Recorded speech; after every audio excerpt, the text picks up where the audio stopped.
This video is sponsored by Skillshare. I have decided in 2020 to run for president. It's gonna be 3 days, 14 shows, $1 million weekend. If I'm lying, I'm flying, and I ain't got wings. Today we're officially in here with one of our favorite YouTubers coming to us straight from merry old England. It's Trap Lord Ross. We are here at the Broadwater Farm Estate. We're talking artists like Heady One.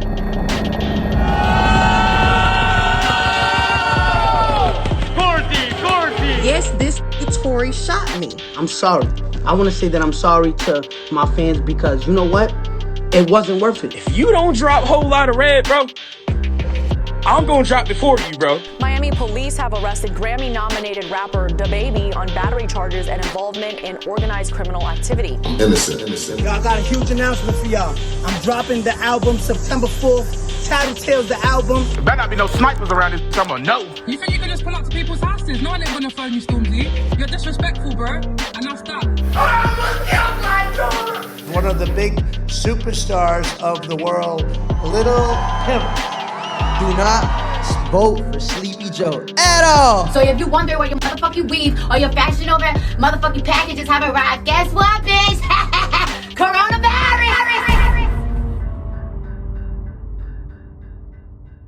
2020, name a more disastrous year, I will wait. This year saw the world reacting to a deadly pandemic that had pretty much everybody on it moving like Future going mask on, mask off. But it's not just the humble, non-rapping peasants that have been affected by the Rona, because this pandemic has of course had a profound impact on the hip-hop community as a whole. Rappers had to stop performing live, preventing them from getting that live show money, leaving some artists with their income falling rapidly. Many had to resort to doing virtual interviews, digital concerts. Hell, Nicki Minaj went so broke she had to start working part-time as a rat cleaner. However, that said, 2020 was also a landmark year for hip-hop. Rappers dominated the Billboard charts, particularly Roddy Ricch with his iconic squeaker of a track, The Box, as well as his slick collaboration with DaBaby, Rockstar, that had him squatting at the top of the Billboard charts longer than a Slav having a cigarette. Of course, the success of Roddy's The Box and DaBaby's Rockstar were closely followed by Mood by 24K Golden and Ian Dior, a pop smasher where 24K Golden ponders just why his girlfriend is constantly in a mood with him. I'd wager it's his homegrown glasses. But of course, who could forget the rapping females also holding it down on the Billboard charts, specifically Meg Thee Stallion and Cardi B's WAP, the groundbreaking sex-positive anthem that taught women the world over in 2020 you do not need to be ashamed of your sexuality or your incontinence. But with all of that good stuff, 2020 came with a decent dose of tragedy in addition to coronavirus. Some big personalities were lost along the way in 2020, with it feeling like fans had as much to mourn as they did to celebrate. And we'll get to all of that, but first, let's go back to a simpler time, a better time,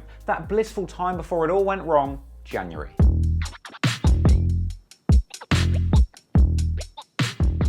January 2020, new year, new me. I've got all my hip-hop resolutions ready. I'm gonna do the 50 Cent workout every day, no blunts before 4:20 p.m, and making sure to get away from work once in a while to spend more quality time with my money. We're gonna make 2020 the best hip-hop year ever. What could possibly go wrong? I wanna see nothing but hugs, kisses, and handshakes in the hip-hop community this year. Funnily enough, January was actually a very busy month for white boy rappers. Eminem made yet another comeback by releasing his latest project, Music to Be Murdered By, landing at #1 and becoming Eminem's 10th consecutive #1 album, proving to the world that with the right mix of skill, personality, and genuine dedication to their craft, no matter what your background, if you're good enough, you can be taken seriously by the hip-hop community and have a long, sustainable career. Meanwhile, in stark contrast to Eminem's hard-hitting wordplay, another white rapper ended up getting hit hard for playing with his words after he said the N-word at a rap battle and was duly punched in the face. And I can't use the N-word in this battle.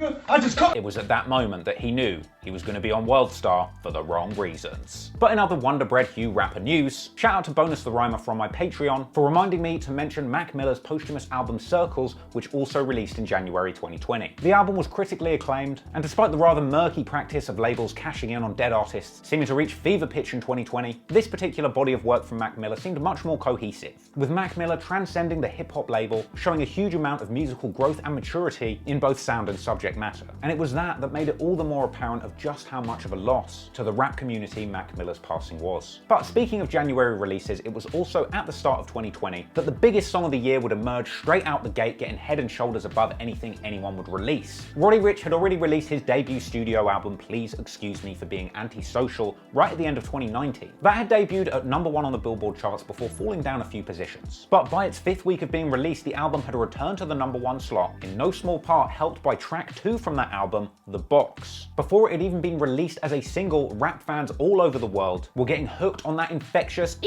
sound. I'm not gonna lie, the first time I threw that track on in the whip, I thought I needed new suspension. But for real though, in many ways, Roddy Ricch's was sort of like the 2.0 evolution of skirt. It was a noise that was lovely to hear, fun to do yourself, and quickly seemed to take over the whole world. The Box had initially landed at the Billboard charts at number 47 on the 21st of December, but by the time it squeaked its way all the way around the world, on January 10th, Roddy Ricch decided to release The Box as a full-blown single. Within only a few weeks, The Box had risen all the way to the very top of the Billboard charts, where it would dominate the top spot for an unfathomable 11 weeks. Meaning that straight out of the gate, in January, Roddy Ricch, like a bouse, secured the spot as having the longest run on the Billboard chart before anyone else even had a shot. And you know what? He didn't even need to wear a cowboy hat.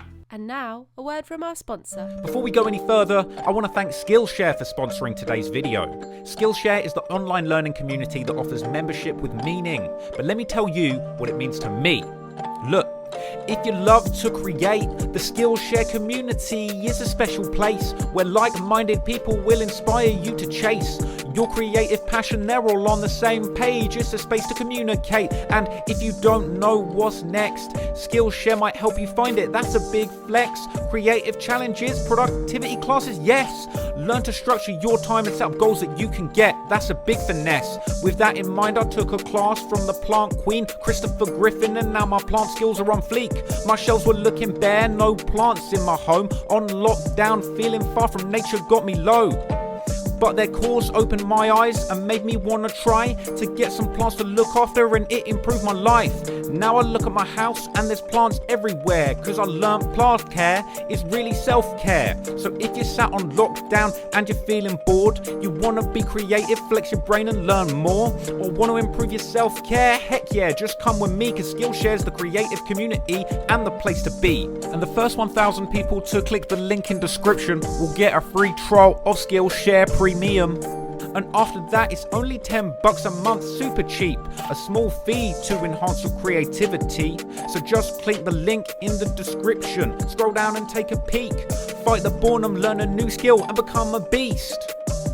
With Skillshare, cause they're the chiefs. Thanks for sponsoring this video, Skillshare. Click that link in description and get started today. It's only $10 a month after a free trial for those 1,000 people who click first. Thank you, Skillshare.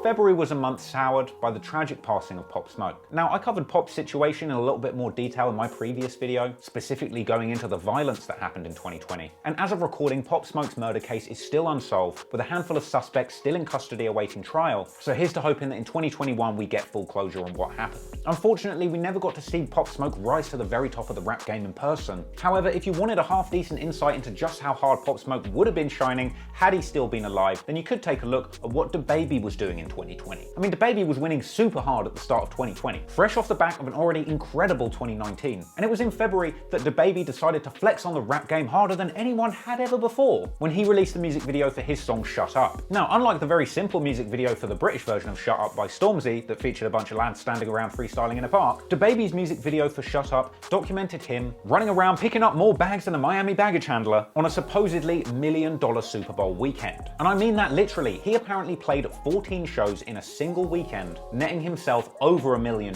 It's gonna be 3 days, 14 shows, $1 million weekend. If I'm lying, I'm flying, and bitch, I ain't got wings. Truly living up to the title $1 billion baby. However, if DaBaby was out here moving like $1 billion baby, others were out here moving like dollar store clowns. Particularly me, because in anticipation of the freedom of my hero Tekashi 6ix9ine, I decided to become him for a few days.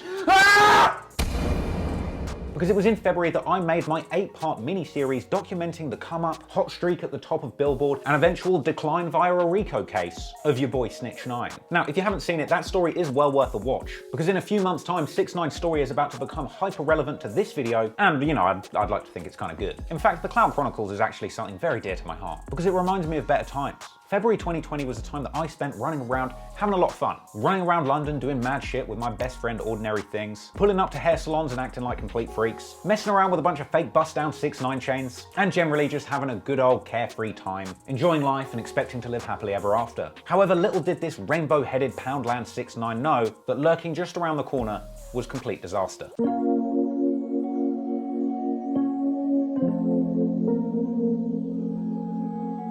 Government, let me tell y'all motherfuckers something. I don't know what the coronavirus is about. I don't understand how that shit was from Wuhan, China. Now all of a sudden this shit is a motherfucking tour. And let me tell y'all something. I ain't gonna front.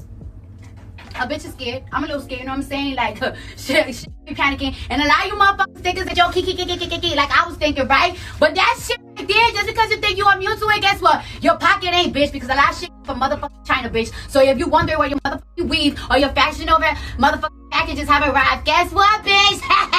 Coronavirus! Yes, in March 2020, Lil Coronavirus dropped his debut mixtape. It went completely viral and straight to the top of the Billboard 100 Fucktastrophie charts. Initially, scientists thought rappers would be completely immune to the coronavirus, mainly because they've all spent the last 20 years drinking nothing but cough syrup. But eventually, once the rap community realized that activists provided zero protection against coronavirus, all of your favorite spitters decided to join the rest of the population in lockdown and quarantine, leaving rappers, rap fans, and just everyone the whole world over with nothing to do but sit indoors, watch Netflix and YouTube, and listen to music. And I'll tell you what, with lockdown in mind, thank God that March was a poppin' month for rap music. Lil Uzi Vert finally blessed fans with his long-awaited Eternal A Take project, which was an undeniable smash hit, debuting at #1 on Billboard, but hell, #1 ain't enough for Baby Pluto, because this little release saw Lil Uzi Vert bagging numerous Billboard records. Every single one of the 18 tracks on Eternal A Take landed on the Billboard charts, but completely dissatisfied with his completely out-of-this-world success, Uzi decided to quickly drop the deluxe version of the album, Lil Uzi Vert vs. the World 2, landing all of the new tracks from that on Billboard too. Now at this point it felt like it was truly Uzi's year. He was clearly gassed up on his own fumes and ended up taking to social media to take a much deserved victory lap, dropping shade on everybody who doubted it.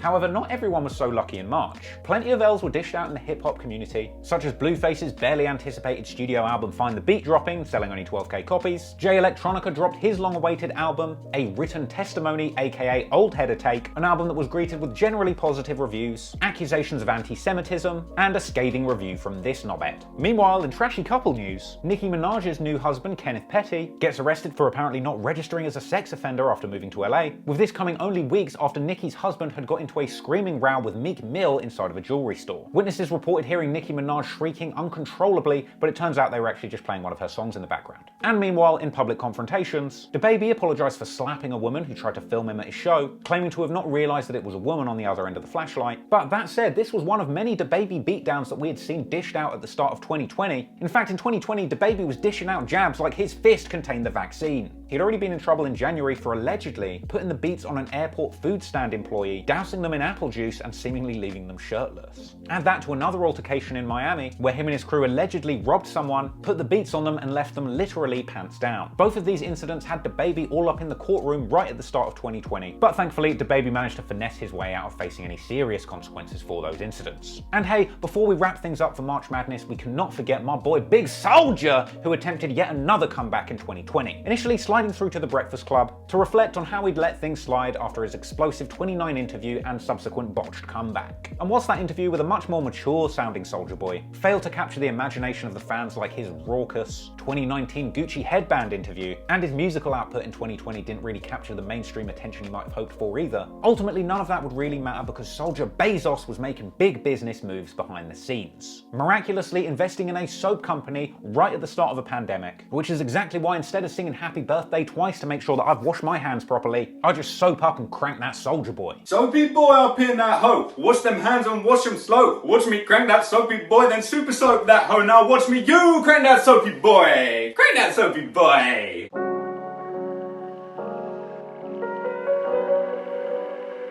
April was a spectacular month, for me personally. I got the chance to appear on the iconic No Jumper podcast with Adam22 and Lil House Phone, but more importantly, still with my stupid rainbow-dyed hairdo. I was in prime position to witness the king rainbow-headed zaddy himself, Tekashi 6ix9ine, be released from jail early. At the time, it pretty much felt like the entire global pandemic was totally worth it if it could only help us bust the king of New York out of the slammer. And it would turn out that we were in luck, because the risk of the respiratory problems from coronavirus, combined with Tekashi 6ix9ine's trademark asthma, meant that he was a prime candidate for early release due to the COVID pandemic. However, 6ix9ine decided to keep a low profile immediately after his release and wait until he had music to share to really take over the scene. But while we're on the topic of April prison releases, here that same month in the UK, we saw the Crown Prince of British Drill, Headie One, released from the slammer with much more class, seemingly taking a helicopter straight from jail back to London and hopping in a brand new Bentley, with this prison time coming as the unfortunate consequence of being caught with a knife at the end of 2019, landing himself a 6-month sentence. And as was the case with so many others that got out of jail this year, Headie would come straight from being locked in jail to the coronavirus lockdown, biding his time until later in 2020 when he would be ready to make major moves. Fortunately, the hip-hop scene wasn't short of entertainment in April, as a great deal of antics and events would soon pop off. For the preteen clout goblins, we had Travis Scott's Fortnite concert, which attracted a whopping 12 million players. Last time a pop star attracted this many open-mouthed teenage boys, they had to build a fun fair in their backyard. Meanwhile, for the adults, Tory Lanez was entertaining hip-hop fans in the hundreds of thousands with his newly released IG live show Quarantine Radio.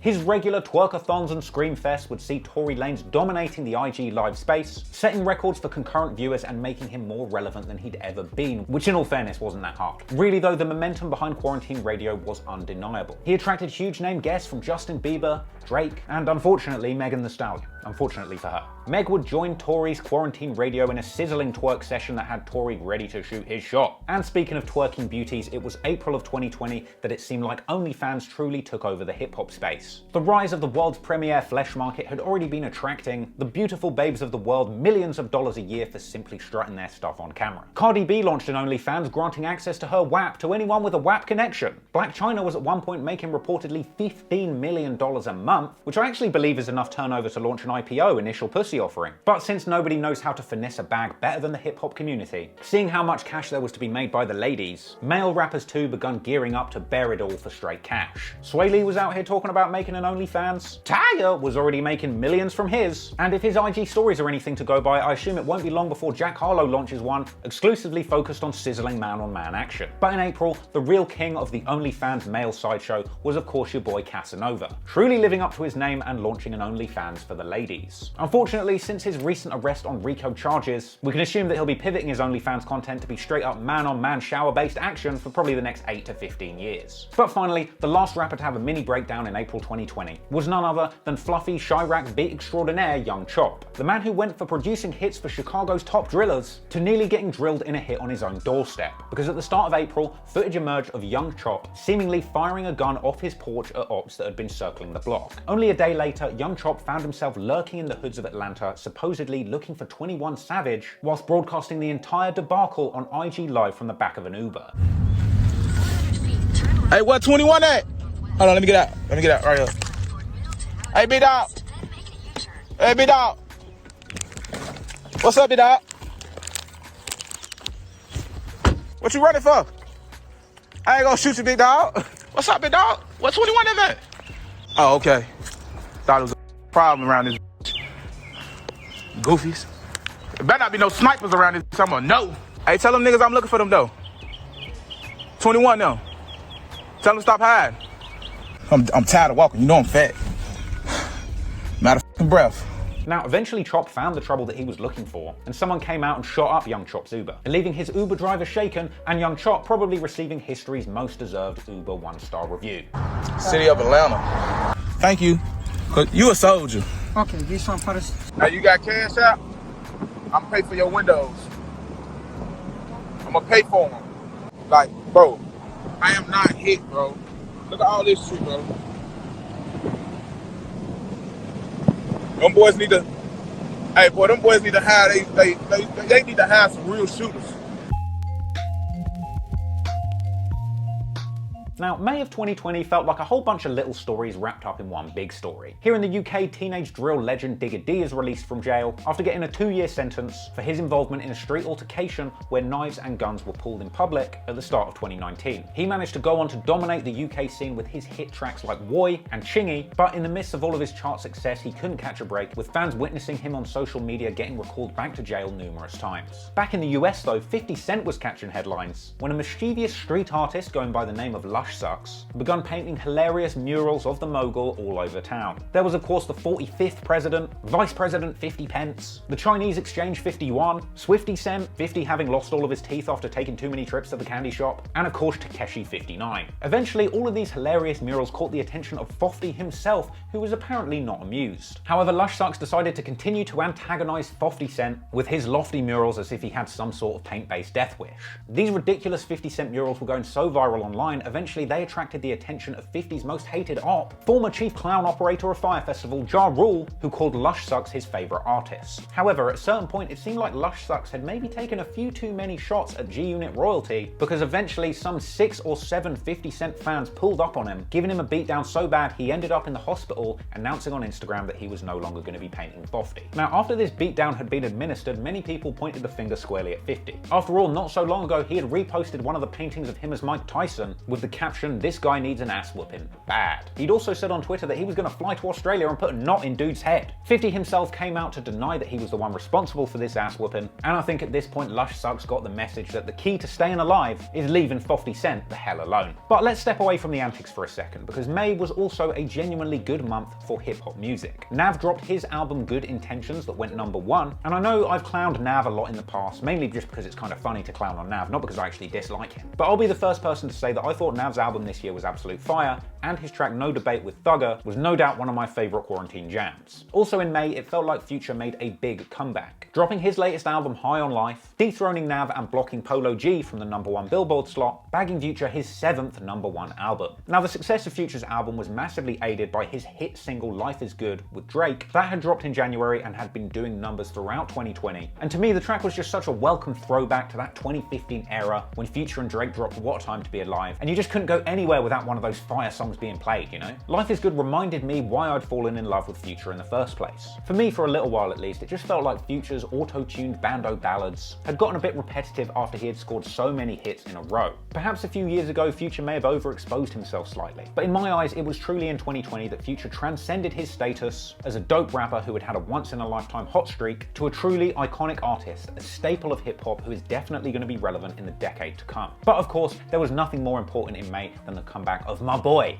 Takeshi 69. I'll keep the fanboying brief. And if you really want to go in detail about 6ix9ine's comeback, go and watch my feature-length video on his comeback that I did to round off the whole Clout Chronicles thing. But after he got out of jail in April, the color-fast King of New York kept a low profile right up until May the 8th, which was his 24th birthday. With only 1 day's notice, 6ix9ine announced that he would be dropping his single with a very flashy billboard in the middle of Times Square. And boy did he not disappoint, because 6ix9ine's comeback song Goober is the most 6ix9ine thing 6ix9ine has ever done. From the very moment he first appeared on screen, he's got his tongue out and his middle finger up, sending a direct message to all of his haters and doubters. He delivered the kind of catchy but inane lyrics that you can expect from 6ix9ine, talking about sliding in Bentley trucks, girls gobbling it up, and his haters being nothing but clout chasers.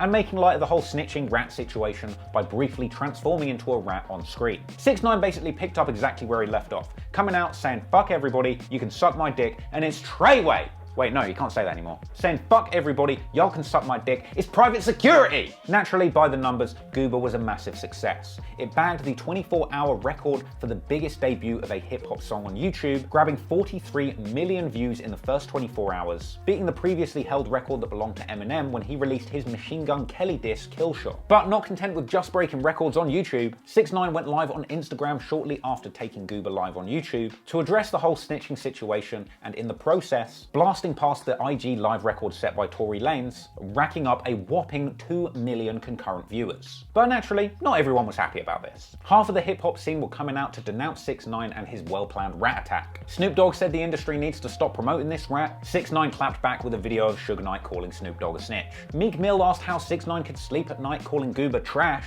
6ix9ine clapped back once his debut numbers had come in, saying somebody check up on Meek. King Von said that seeing 6ix9ine rap made him not want to drill no more, and 6ix9ine Stallion actually didn't say anything because no one really knew who King Von was back in May. Lil Durk came out to say that he don't snitch. Well, 6ix9ine said a lot of stuff to Lil Durk actually this year. It wasn't very nice. But ironically, when it came to the performance of Goober on the charts, the person who was the most annoyed was 6ix9ine himself. Not content with Goober's healthy position as number 3 on the charts, right behind Ariana Grande and Justin Bieber, 6ix9ine called out Billboard for manipulating the charts and blocking him from a number 1, telling the world publicly that the Billboard number 1 slot is rigged and could be bought, and then immediately getting to work on a plan to rig and buy the Billboard number 1 position for himself later on in the year. But before we get to that, a much more somber month.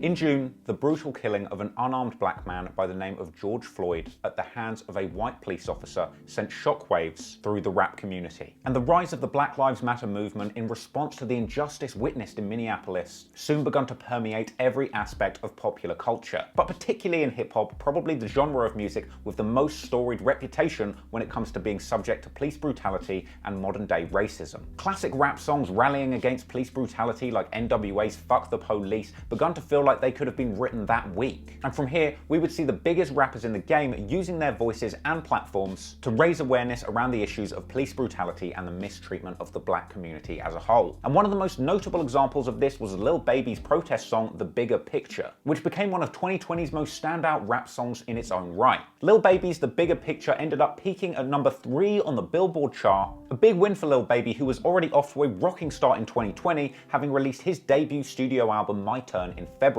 That album topped the Billboard chart for 5 weeks, and despite falling from the top spot, Lil Baby's My Turn ended up doing numbers for the rest of the year, getting certified double platinum by September, making Lil Baby the first artist of 2020 to do that. And by the end of the year, when the cards were down, Lil Baby's album ended up being Billboard's second best-selling album of the year, just behind Post Malone's Hollywood Burning. But in a way, Lil Baby's The Bigger Picture wasn't actually the biggest protest song of the year, because also in June, in reaction to these tragic public events, DaBaby and Roddy Ricch would release a BLM remix of their already hit single Rockstar. This version of the track saw DaBaby adding new lyrics to the start of the song, where he addressed his own difficult experiences with the cops as a young man. Now to me, this was a really interesting move to observe, because it's definitely the first time that I can remember that a rapper has released a remix to a already hit song in order to raise awareness to a specific social issue. This wasn't just a BLM remix to some random song to try and chase clout. By the time DaBaby released his politically charged remix, Rockstar had already been slowly creeping up the charts since its original release in April. But it was this BLM remix and DaBaby's new profound take on the song's concept of DaBaby being a pistol-toting rock star who does need to protect himself, which worked perfectly to create a new version of the track that had a genuinely heartfelt political statement behind it, perfectly summing up how people were feeling at the time. This move actually caused the track Rockstar to go number 1 after having already been on the charts for 7 weeks, only a day after the BLM remix was dropped. This left Rockstar holding down the top spot on the Billboard charts for 7 whole weeks, non-consecutively, bringing Roddy Ricch's total weeks at number 1 on Billboard to a whopping 18 in 2020, at which point all of the other rappers should have just packed their bags, gone home and handed the year over to Roddy Ricch. Meanwhile, DaBaby's face was dominating both of the top chart spots for other work, because while Rockstar was holding down the number 1 slot, DaBaby managed to slide into the number 2 slot as well after appearing on the remix of Jack Harlow's monster hit What's Poppin' alongside Tory Lanez and Lil Wayne. In fact, speaking of Billboard hits, remember a second ago when I said that Rockstar held down the number 1 slot on Billboard for 7 weeks non-consecutively? Well, for one and only one of those weeks that DaBaby was knocked off of the top spot, that came courtesy of your boy 6ix9ine. Remember after bagging that number 3 slot on Billboard with Goober and telling the world that Billboard's number 1 slot could definitely be rigged? Well, after a month of scheming up his own number 1 slot Billboard rigging strategy, on June the 12th, 6ix9ine and Nicki Minaj linked up once again to drop a sequel to their 2018 duo hit Fifi with their infectious new track Trolls. Now, I personally did like the track Trolls. I thought Nicki's performance was fire. I liked how 6ix9ine changed up his flow, and really this was not a beat that I'd expected him or Nicki to jump on. It came with a colourful music video that 6ix9ine filmed once again in his house while still on house arrest, a feat which was made even more impressive by the fact that not too long after this, behind the scenes footage emerged of 6ix9ine getting his hands dirty and helping the crew build these crazy music video setups in his own crib. Ultimately, the Skittle-scalped savage got exactly what he wanted, with Trolls sliding into Billboard's number 1 slot on the 27th of June, coming in above both Rockstar and The Bigger Picture. And of course, 6ix9ine was celebrating hard on social media. We beat the industry. I literally told y'all I'm gonna get the number 1. We beat the industry. Fuck is y'all talking about? I get beat up. You can tell he wanted to shout Treyway, can't you? That said, 6ix9ine's success on the Billboard chart didn't stop people dropping shade on him, because in order to get that #1 slot, he had relied heavily on merch bundling. And as a result, when the following week's sales came in, it appeared that 6ix9ine's fans had already blown their entire stimulus checks on Troll's long sleeves, because the sales dipped hard and the track ended up slipping all the way down to Billboard's number 34 slot. At the time, the biggest fall for a #1 debut in Billboard history, and while many were angling for this moment to be the true fall off of 6ix9ine, that wasn't really the case, because he'd already won. He'd got the #1 that people said wasn't possible, and you wouldn't be able to take that away from him. And little did he know, the real big L of 2020 was lurking for him just a couple months around the corner.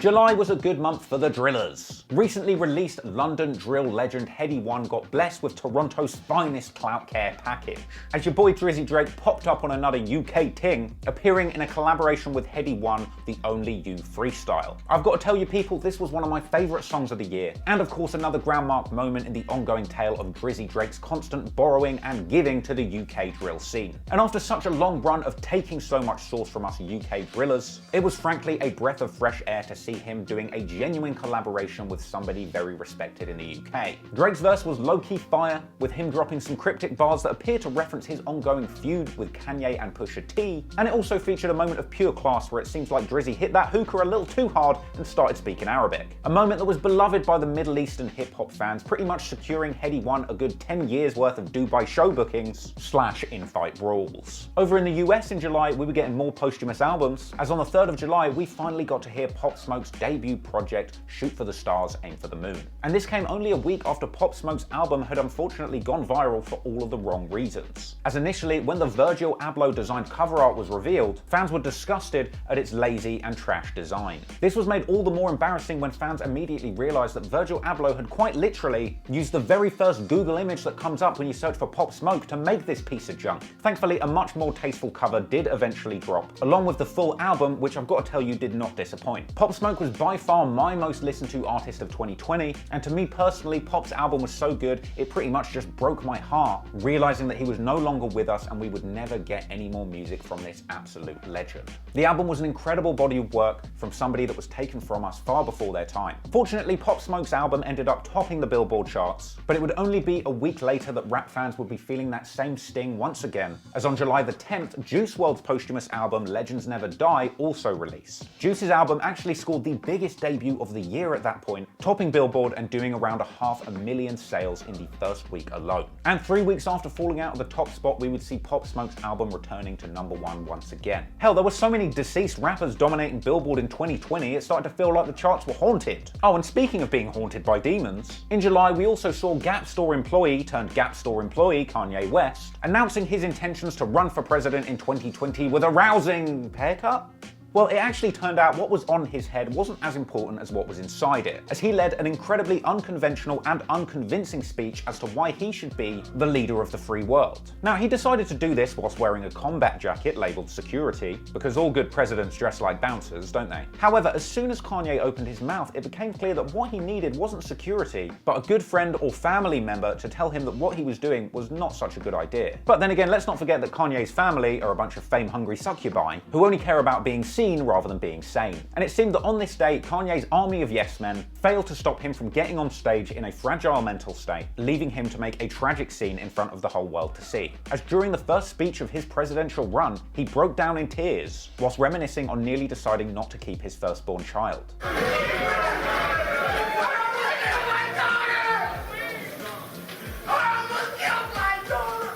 Now, from anybody that watched this, I'm sure it was very clear that the last thing Kanye needed in this mental state was to be speaking publicly, let alone running for president. And the ridiculousness of Kanye's candidacy was laid bare as soon as he started talking about potential policies. I mean, you'd think that from having a tearful breakdown whilst talking about potentially terminating your firstborn, that Kanye was suggesting that terminating pregnancy shouldn't be allowed. But as he continued talking, it became very clear he had not thought this thing through. Abortion should be legal, but the option of maximum increase should be available.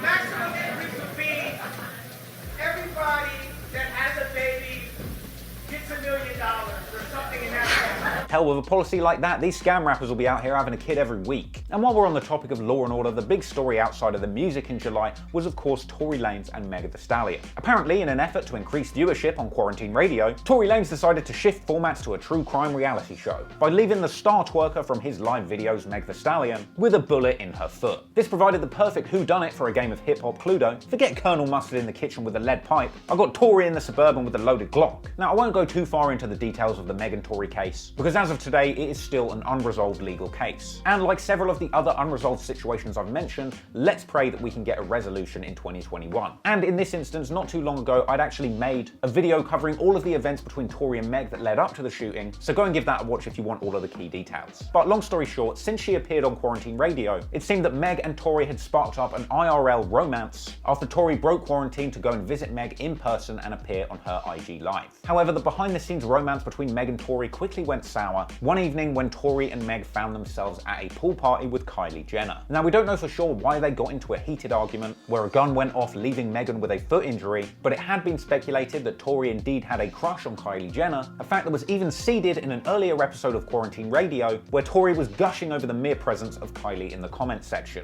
Perhaps it was all of Tory's attention towards Kylie at that pool party that created tension between Tory and Meg, ultimately leading to an argument, an escalation, and shots being fired. Megan accused Tory directly of shooting her in the foot on social media after the incident went down. Yes, this Tory shot me. You shot me. Meanwhile, Tory opted to keep things zipped, at least for a little while. Now, depending on who you ask, August saw the beginning of the end for 6ix9ine. After being let off house arrest, the first music video that he filmed in the streets of New York was his WAP prequel, Punani. Now, Punani failed to chart on the main Billboard chart, meaning that he would no longer be able to say that he is 69 for 69 on Billboard or whatever he was saying at that point. However, he couldn't just quit after Punani failed to make a splash, because he had an album to promote. So he decided to brave the deadly coronavirus that he had literally been let out of jail to avoid, and go on a multi-city national clout collection tour, taking his expensive private security on a wild GD chase to some of the most dangerous gang-related locations to prove to the entire rap game he can go wherever he wants, provided he takes an armed 6-man security detail of ex-Navy SEALs with him. And unsurprisingly, he managed to piss off every single rapper in the game in the process. He stopped off in LA to pay his respects at the Nipsey Hussle Memorial. He went to Chicago to visit O-Block and was rolling around the hood looking like the goddamn BD David Attenborough. I think the killers, the hitters, something. And it was there, in a pissy alleyway in Chirac, that 6ix9ine felt it would be time to announce his album that would be dropping next month in September. You just landed in Chicago and all that. Y'all got a huge announcement for y'all. I'm dropping the album September 4th. Tattletale's the album. Of course, after getting shot and leaking blood from a hole in her foot, in August, Megan Thee Stallion would catch headlines for leaking liquid out of a different hole, as her raunchy collaboration with Cardi B called WAP, or Wet Ass Pussy, releases. Shout out to Devin Metz from Patreon for covering this, you freaky little devil you. Yes, Cardi B and Megan Thee Stallion's dirty but sexy celebration of female sexuality was a smash hit. It was praised across the board for its empowering message, making women feel like it was okay to be their freaky fine ass selves. But unsurprisingly, not everybody was happy. Conservative voices like sentient rice cracker Ben Shapiro read out the lyrics in outrage. I said certified freak 7 days a week. Wet ass P-word. Make that pullout game weak. Oh wait then, those aren't the lyrics, those are just things people have said about your sister. Really though, part of the fun surrounding WAP was watching prudish men who couldn't handle it just lose their mind over these dirty lyrics. And bitter, frigid men everywhere couldn't stop saying, oh well that song wouldn't work if a man made it. Obviously they never heard my 2020 chart bottoming hit, Sad. Unsurprisingly, WAP went #1 on the Billboard charts and was considered a watershed moment for female MCs, proving that empowering anthems about your own sexuality as a woman could work in rap form and could, should and would be accepted by the mainstream music culture. But thankfully, it wasn't just the girls feeling that they could express themselves more honestly in music, because if WAP taught women that it was okay to secrete liquid from their baby holes, Drake and Lil Durk were on hand to tell the boys that it was okay to leak liquid from your eye holes. Because their smash hit Laugh Now, Cry Later dropped and became the summer anthem for sensitive thugs everywhere. The music video for Laugh Now, Cry Later's got to be one of the biggest flexes in rap history. Filmed at the Nike headquarters, this was the perfect foreshadowing for Drake's upcoming album and Nike merch range, Certified Lover Boy, which many were praying would drop in 2020, but it unfortunately evaded us, leaving Drizzy fans with fingers crossed that the Six God might just bless us in 2021.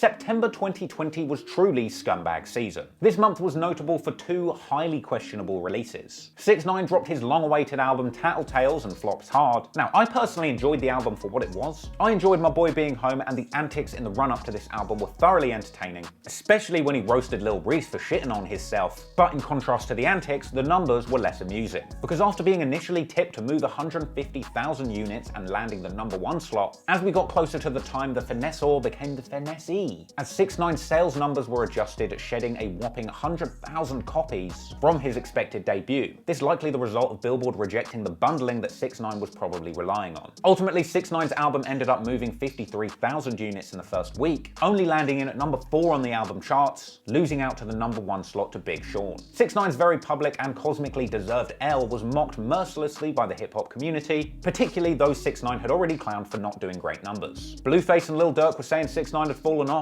Meanwhile, Trippie Redd was cackling like a madman.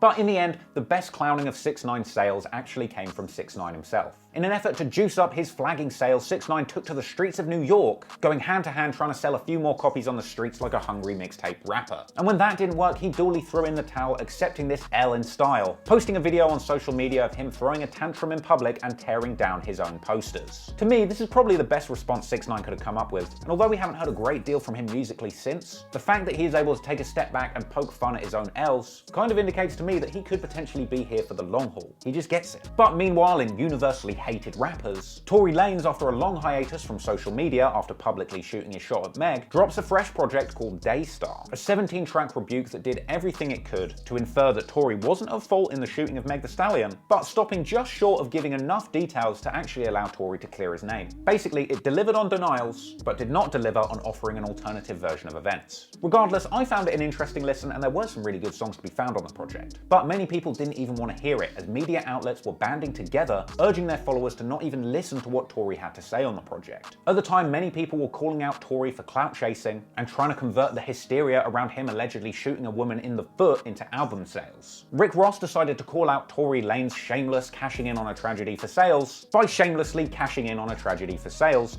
dissing Tory Lanez, and even mentioning Breonna Taylor while surrounded by bottles and IG tags for his own Bell End rosé. Poor decision, brother. Dropping that project just out of respect for Breonna Taylor. Just out of respect for Breonna Taylor, brother.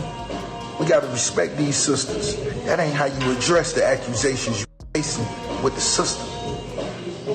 That was a poor choice, homie.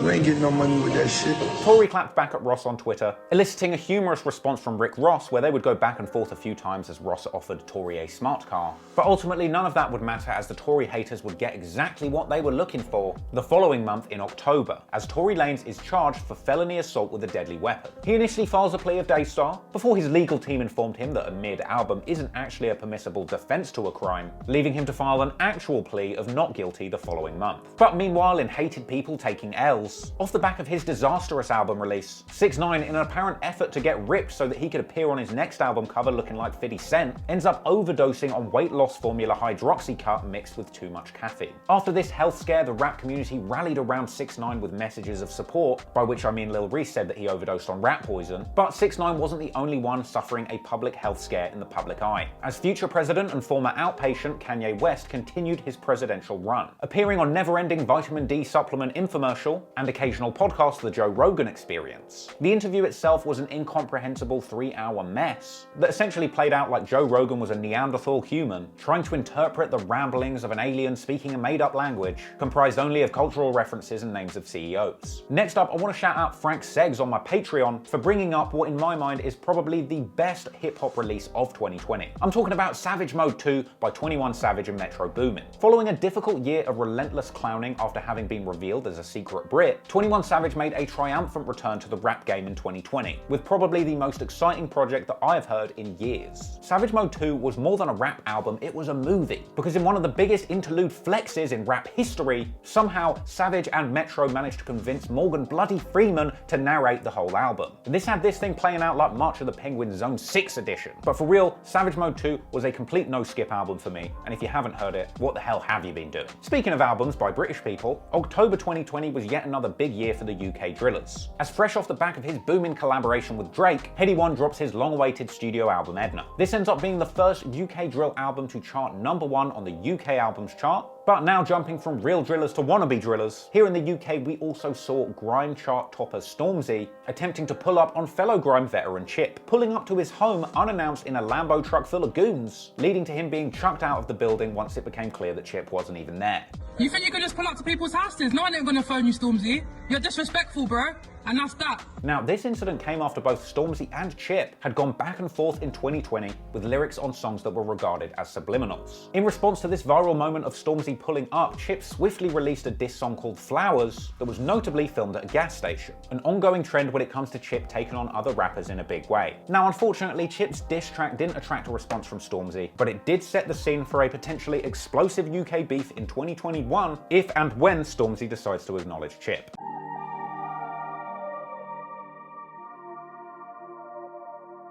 November was an incredibly busy month for hip-hop. Under a shadow of tragedy caused by the unexpected killing of King Von, seemingly at the hands of Quando Rondo affiliate Lil Tim, the rap community was left in shock mourning the passing of King Von, who had been on a truly incredible run in 2020. With a violent past shrouded in street legend, over the course of the year Von had become one of the most exciting rappers to watch.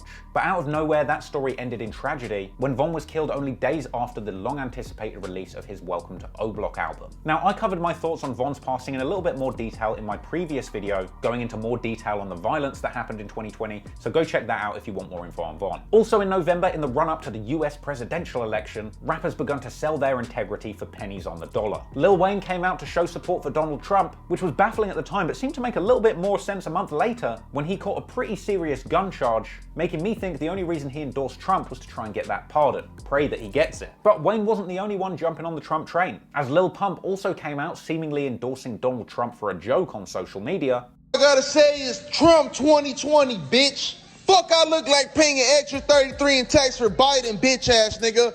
Fuck Sleepy Joe, nigga. Trump 2020, bitch. However, what started as a fairly hilarious joke quickly ended up manifesting into a baffling real-life spectacle, as the Gucci Gang MC ended up finessing his way onto the stage with Donald Pump himself. And speaking of sound, music, and other things, one of the big superstars of the world, Little Pimp. There he is.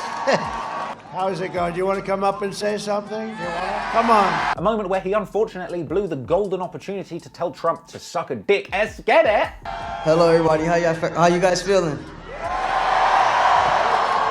Instead of using this baffling moment in front of the whole world to thank Donald Trump for bringing home the troops, he didn't. Mr. President, I appreciate everything you've done for our country. You brought the troops home, and you're doing the right thing. Pump would go on to give his support to Donald Trump's campaign, telling everybody that it's time to make America great again, a goal they hope to achieve by the year 2020. MAGA 2020. Don't forget that! And do not vote for Sleepy Joe at all! Honestly, I just couldn't believe that.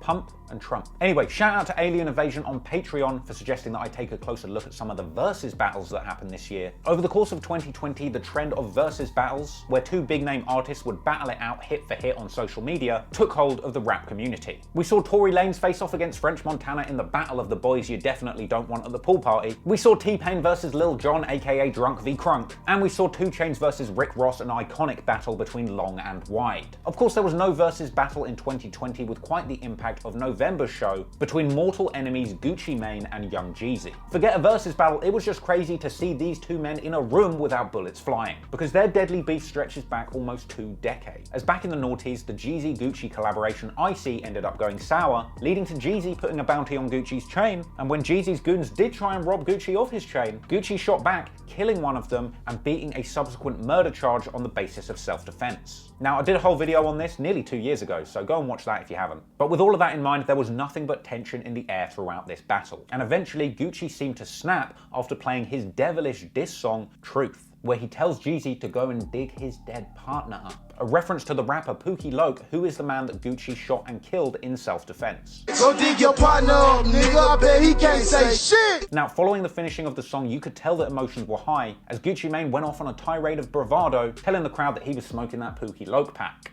Damn. Broke the internet. I tell you what, Put that nigga ass in the dirt. I tell you what. Smoking on Pookie tonight. Fortunately, after this moment, tensions did begin to ease, as Gucci and Jeezy had clearly had a cathartic moment, getting all of their demons about this decades-old beef onto the table, at which point fans got a 2020 miracle, something that we never thought we would ever see in hip-hop. Gucci Mane and Young Jeezy, on stage together, performing their original collaboration gone wrong, Icy. A truly inspiring moment in hip-hop, reminding everybody that even after all of the bloodshed and in situations where bodies have been dropped, there can be a way to move forward positively, put these situations in the past, and make sure that there's no more bloodshed.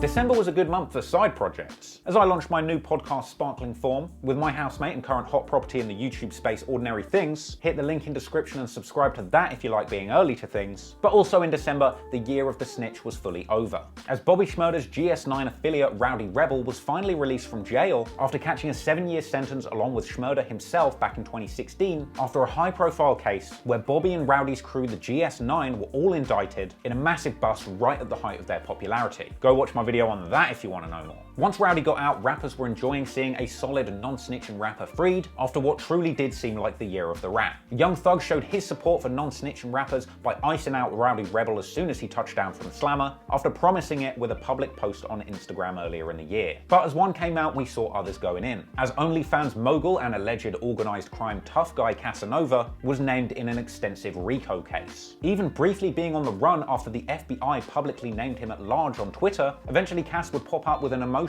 IG post before turning himself in, vowing to fight these serious charges. I'm fighting serious charges right now, but I'm innocent, that's one. Two, I've been fighting my whole life, so I'll get through this.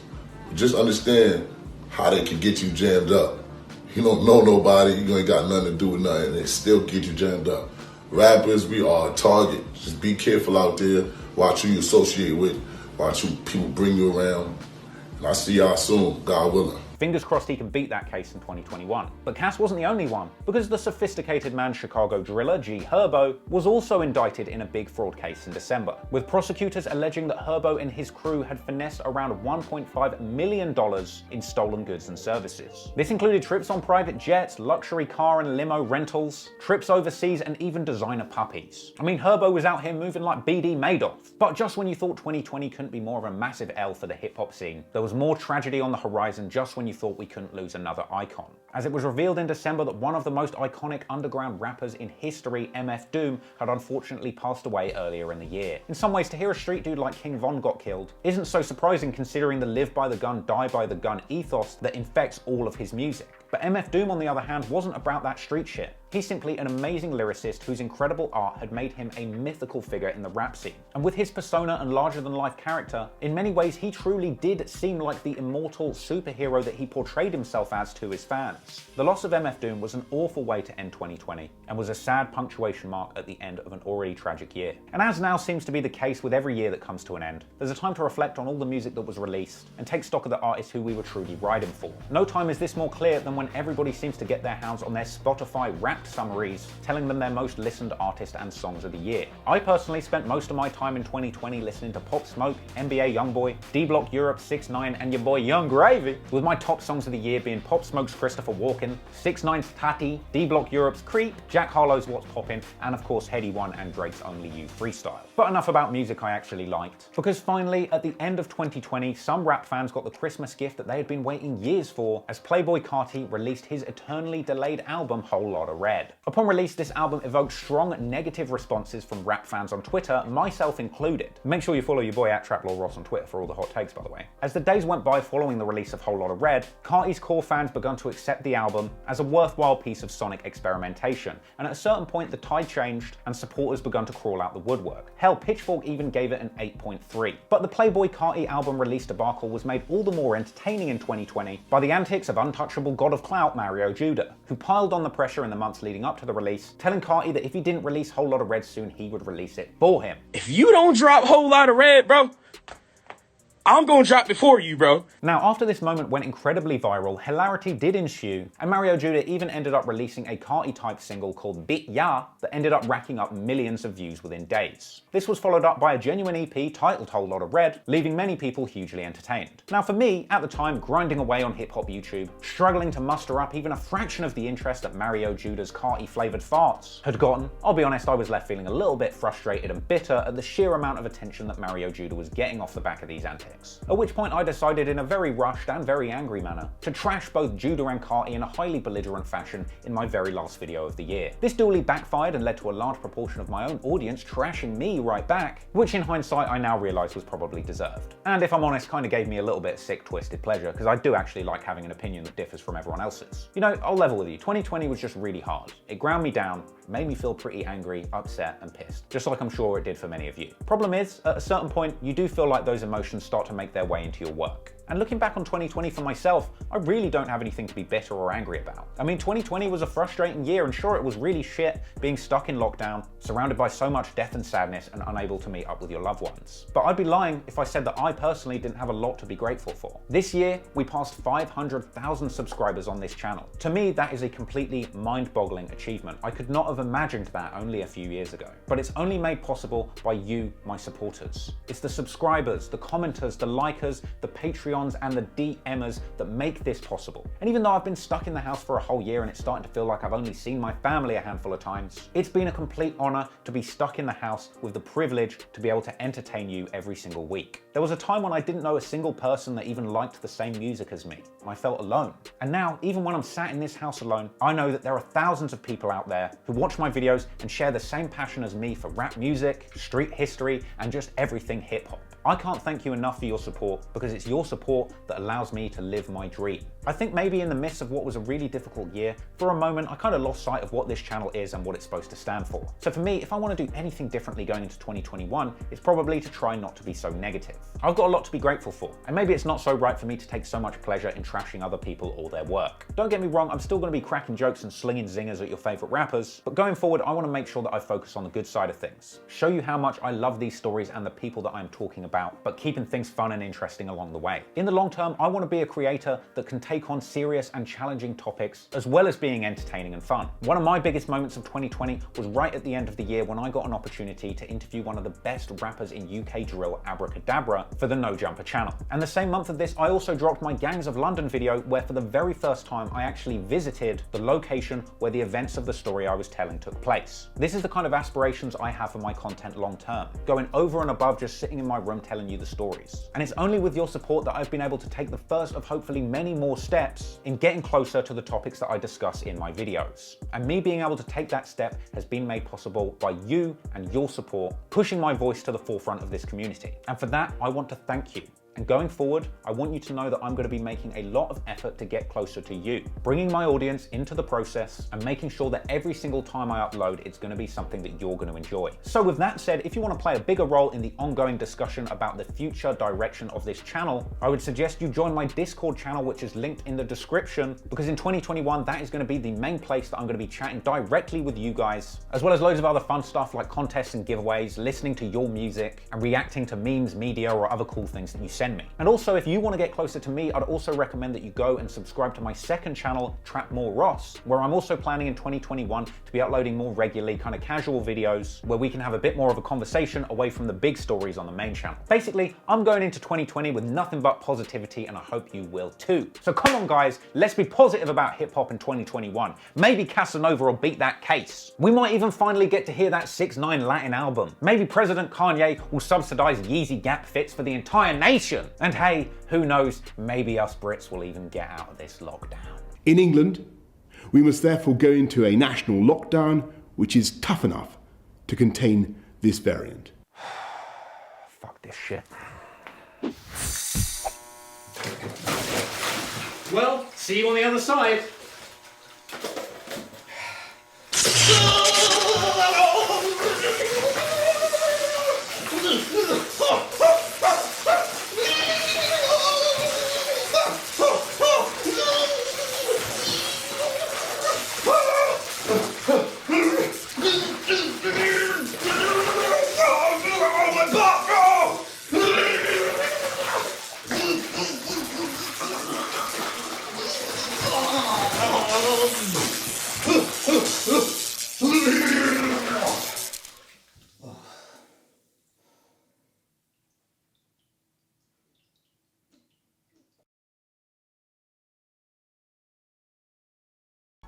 Solid. You did it. How you feeling, man? I think this toaster needs to go back to the store. Don't worry, fellas. He ain't dead, it's just movie magic. I'm only dead inside. Sweet. Take that, 2020.